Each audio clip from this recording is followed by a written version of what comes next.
150 গ্রাম হবে। দেখেন এখানে কি বলবো আমি, এই যে 150 গ্রাম পানি আপনি দিচ্ছেন, এটা কি বলে দিচ্ছেন কাস্টমারকে যে আমি এখানে পানি দিয়ে নিয়ে আসছি? বলেন এটা বাবা, 2 কেজি দুধ 150 গ্রাম পানি। আচ্ছা মেনে নিলাম, যদি আপনার 2 কেজি দুধ 150 গ্রাম পানি মিটারে হয়, আমি আপনাকে কিছুই বলবো না, কিন্তু ওটাও দেওয়া যাবে না, ওটাও অন্যায়, ওটার কারণে আপনার হারাম হবে। আমি এখন পরিমাপ করি, এটা হাতে নেন। বৃক্ষে তোমার নাম কি, ফলে পরিচয়, আমি উনি তো মুখে বললো, আমি এখন পরিমাপটা করে নেই। হ্যাঁ 25% দেখা যায়, আমি নিচে নিচ্ছি, আপনি ক্লিয়ার করেন। 25% লেখা তলিয়ে গেছে, তার মানে আপনি যে বলছেন একবার টাকা দিবেন ভাই, একবার দিলেই ক্লিয়ার হবে। হ্যাঁ ঠিক আছে। এখন আমি আপনাকে বলি, আপনার 2 কেজি দুধের মধ্যে পানি আছে প্রায় 250 থেকে 300 গ্রাম। আপনি বললে তো হবে না,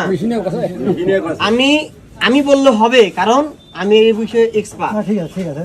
এটা কি দেওয়া যাবে? এই যে আপনারা যে একটা সুর তুলছেন, বুড়াগাড়ি বাজারে সবাই পানি দেয়, এটা কি ঠিক? সবাই চুরি করলে আপনি করবেন? ভাড়া ধুয়ে আপনি বাড়িতে খাবেন?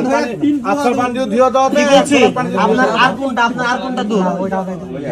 শুধু একটাই আপনার? আচ্ছা ঠিক আছে, আর কোনদিন দিবেন? ওই দিক টাকায় বলা, আপনাদের দিব না, আর দিবেন না। হ্যাঁ আচ্ছা, এরপরেও যদি পরবর্তী সময়ে কেউ দেয়, আমরা আইনানুগ ব্যবস্থা নিব।